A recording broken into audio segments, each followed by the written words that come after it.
यवतमाळ जिल्ह्यात मागील काही दिवसांपासून दडी मारलेल्या पावसाने अखेर रात्रीच्या सुमारास दमदार हजेरी लावली। या पावसामुळे ऐन हंगामात पिकांवर पडलेल्या रोगांच्या संकटातून कापूस आणि सोयाबीन उत्पादन शेतकऱ्यांना मोठा दिलासा मिळाला। आपण पाहतोय बरेच दिवस पावसाने उसंत घेतली होती, मात्र काल यवतमाळमध्ये पाऊस पडलेला आहे आणि त्यामुळे शेतकऱ्यांना काहीसा का होईना मात्र दिलासा मिळाला। काही दिवसांपासून यवतमाळ जिल्ह्यात पावसाने दडी मारल्यामुळे कापूस आणि सोयाबीन उत्पादक शेतकरी मोठ्या चिंतेत सापडला होता। अशात रात्री दरम्यान यवतमाळ जिल्ह्यात कमी जास्त प्रमाणातनी पावसाने हजेरी लावल्यामुळे शेतकऱ्यांना काही प्रमाणातनी दिलासा मिळाल्याचं चित्र आपल्याला पाहायला मिळते। गत 22 दिवसांपासून जिल्ह्यात पाऊस गायब झाला होता। अशात काही शेतकऱ्यांनी कपाशीची वाढ व्हावी म्हणून खतं दिली होती, मात्र पावसाअभावी खतं जिरली नव्हती। अशाही परिस्थितीत रात्री दरम्यान जिल्ह्यात पावसाने हजेरी लावली। रात्री जिल्ह्यात अनेक भागात जोरदार पावसाने हजेरी लावली। या पावसामुळे शेतकऱ्यांना मोठा दिलासा मिळाला असून कापूस आणि सोयाबीन पिकांना या पावसाचा चांगला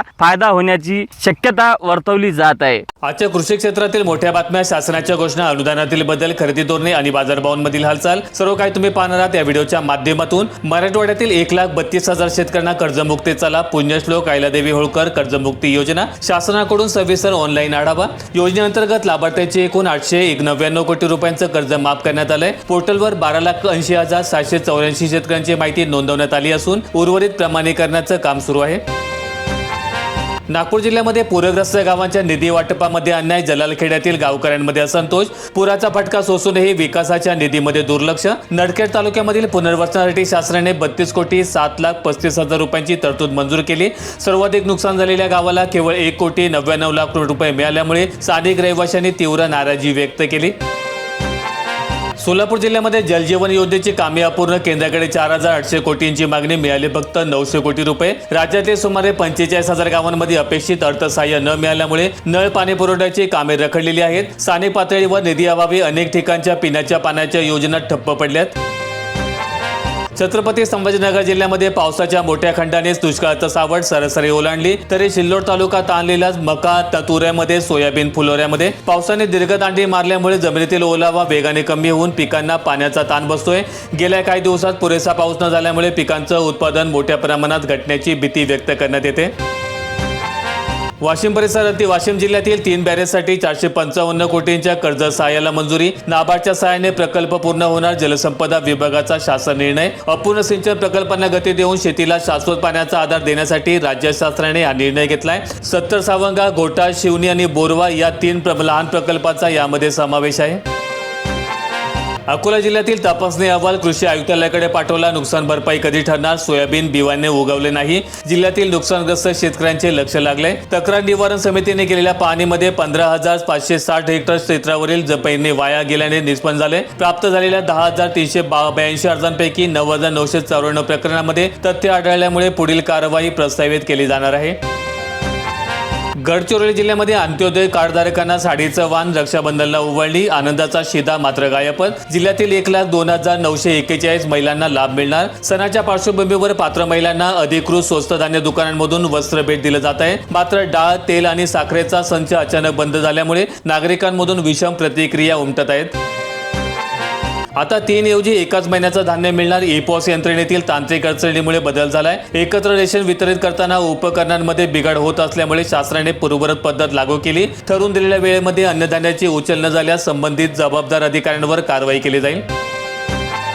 सोलापूर जिल्ह्यामध्ये रक्षाबंधनासाठी एसटी सज्ज, बहिणींसाठी जादा बस। ऐनवेळी मागणी झाल्यास त्यानुसार अतिरिक्त फेऱ्या वाढवण्याचा निर्णय। सलग आलेल्या सुट्ट्यांमुळे प्रवाशांची गर्दी लक्षात घेऊन वाहतूक महामंडळाने विशेष नियोजन केलंय। मुख्य बस स्थानकांवरून 28 ते 30 ऑगस्ट दरम्यान विविध मार्गांवर वाढीव गाड्या सोडल्या जाणार आहेत। मिरची पिकाचा खर्च 92,700 रुपये, भाव मात्र 15 रुपये किलो। कोकडा रोगाचा फटका, एकरी उत्पादन घटल्यामुळे शेतकऱ्यांच्या पदरी आर्थिक तोटा। शिरूर परिसरातील शेतकऱ्यांनी वाढत्या उत्पादन खर्चासह रासायनिक खते, ठिबक सिंचन आणि मशागतीवर मोठी आर्थिक गुंतवणूक करून लागवड केली होती, मात्र पडलेले बाजारभाव आणि वाढत्या मजुरीमुळे शेतकरी वर्ग पूर्णपणे हवालदिल झालाय। पावसाळ्यातही पाण्यासाठी 10 दिशा धरणे तळाला। जालना जिल्ह्यावर सावट, 67 प्रकल्पांमध्ये केवळ 14.72% उपयुक्त साठा। ऑगस्ट महिना संपत आला तरी समाधानकारक पाऊस न झाल्यामुळे जिल्ह्यातील लहान मोठे जलप्रकल्प पूर्णपणे कोरडे पडण्याच्या मार्गावर आहेत आणि या भीषण टंचाईमुळे 57,000हून अधिक नागरिकांची तहान भागवण्यासाठी प्रशासनाला अनेक विहिरींचं अधिग्रहण करून टँकर सुरू करावे लागले आहेत। साखरेच्या दरवाढीचा शेतकऱ्यांना फायदा, कृषी मंत्री दत्तात्रय भरणे यांचं मत. महाराष्ट्रामध्ये साखरेच्या दरात मोठी वाढ झाली. या दरवाढीचा फायदा ऊस उत्पादक शेतकऱ्यांना होईल, असं कृषी मंत्री दत्तात्रय भरणे यांनी सांगितलंय. भंडारा जिल्ह्यात पीक कर्ज वाटपामध्ये सहकारी बँकांची आघाडी, राष्ट्रीयकृत बँका मात्र पिछाडीवर. जिल्ह्यामध्ये राष्ट्रीयकृत बँकांचा पीक कर्जाला आकडता हात, सहकारी बँकांची 105% झेप. खरीप हंगामामध्ये वेळेवर आर्थिक मदत मिळणं अत्यंत गरजेचं असताना सहकारी बँकांची उद्दिष्टाच्या तुलनेत अत्यंत संथ गतीने कर्ज पुरवठा केलाय. तर या उलट जिल्हा मध्यवर्ती आणि स्थानिक बँकांनी निर्धारित लक्ष्यापेक्षा जास्त निधी वितरित करून शेतकरी वर्गाला मोठ्या प्रमाणात दिलासा दिलाय. पुणे जिल्ह्यातील शिरूर तालुक्याच्या पूर्व भागामध्ये नागरिकांमध्ये बिबट्यांची दहशत. 5 दिवसांमध्ये 5 बिबटे जेरबंद. इनामगावचा नरभक्षक पिंजऱ्यामध्ये, पिंपळसुटीमध्ये ऊसाच्या शेतात सापडले बछडे. ट्रॅप कॅमेऱ्यांची नजर. परिसरातील शेतामध्ये वन्यजीवांचा वावर वाढल्यामुळे स्थानिक रहिवाशांमध्ये भीतीचं वातावरण पसरलंय. परिस्थितीचं गांभीर्य ओळखून वन विभागाने तातडीने विशेष शोध मोहीम राबवत परिसरामध्ये पिंजरे आणि ट्रॅप कॅमेरे बसून प्राण्यांना यशस्वीरित्या पकडलंय. परभणी जिल्ह्यातील जिंतूर तालुक्यामध्ये जलसंकट गंभीर. तब्बल 47 तलावांनी तळ गाठलाय. 0 पाणी साठ्याने बळीराजा चिंताक्रांत. पावसाचा खंड, शेतकरी हवालदिल. पावसाने मारलेल्या दळीमुळे तालुक्यामधील बहुतांश लहान मोठे जलाशय पूर्णपणे आटले असून सिंचनाचा प्रश्न बिकट बनलाय. उपलब्ध पाणीसाठा कमालीचा घटल्यामुळे आगामी काळामध्ये पिण्याच्या पाण्यासह पिकांच्या संरक्षणाचा मोठा यक्ष प्रश्न निर्माण झालाय. ग्रामीण भागात जुने आधुनिक मोबाईल हँडसेट घेण्याकडे कल वाढला. नवा कोरा बजेट फोन घेण्यापेक्षा प्रमाणित रिफ्रेशिंग फ्लॅशलाइट फोन घेण्याकडे ग्राहकांचा कोक. कोल्हापूर, सोलापूर आणि सांगलीसारख्या शहरांमध्ये मागणी.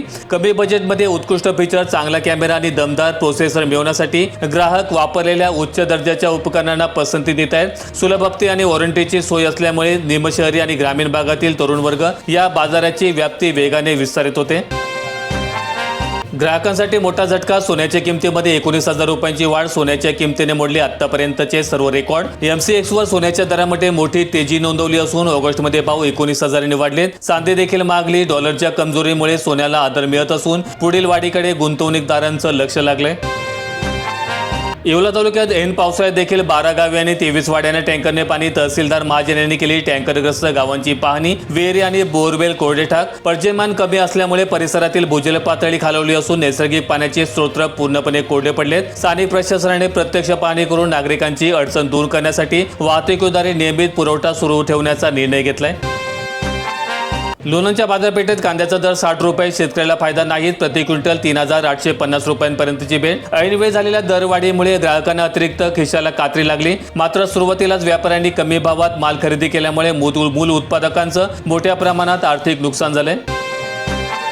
मुळाच्या कालव्याला पाणी सोडलं. 38,568 हेक्टरला दिलासा. 35 ते 40 दिवसांचं आवर्तन. बांबोरी चारीचा पंपही सुरू. पिण्याच्या पाणी योजनांचा फालाभ. पावसाने मारलेल्या उडीमुळे संकटात सापडलेल्या खरीप पिकांना नवसंजीवनी मिळाली आणि यामुळे शेतीसोबतच परिसरातील ग्रामीण भागातील पिण्याच्या पाण्याचा गंभीर प्रश्न मिटण्यास मदत होईल.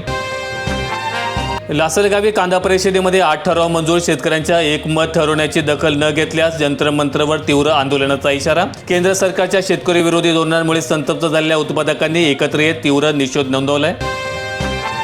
धक्कादायक. राज्यात पावसाचा जोर अचानक कमी होणार. पुढील 15 दिवस महाराष्ट्रावर मोठ्या प्रमाणात संकट. महाराष्ट्रामध्ये मान्सूनचा जोर कमी होण्याची शक्यता असून पुढील 2 आठवड्यांमध्ये पावसाचं प्रमाण सरासरीपेक्षा कमी राहण्याचा अंदाज आहे आणि यामुळे खरीप पिके, शेती आणि जलसाठ्यांबाबत चिंता वाढू शकते.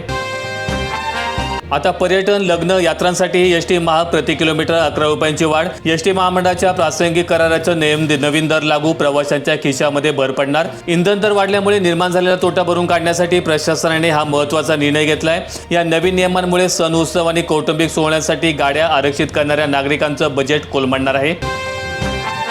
धुळे जिल्ह्यातील 7 प्रकल्पांमध्ये अद्यापही निम्म्यापेक्षा कमी जलसाठा. पावसाने दडी मारल्यामुळे पाणलोट क्षेत्रातील आवर्षणाने 7 धरणांची स्थिती बिकट. आगामी काळामध्ये प्रशासनाची कसोटी. सुरुवातीच्या काळामध्ये समाधानकारक हजेरी लावल्यानंतर पावसाने अचानक काढता पाय घेतलाय आणि त्यामुळे येणाऱ्या दिवसामध्ये शेती आणि पिण्याच्या पाण्याच्या टंचाईला मोठा सामना करावा लागणार आहे.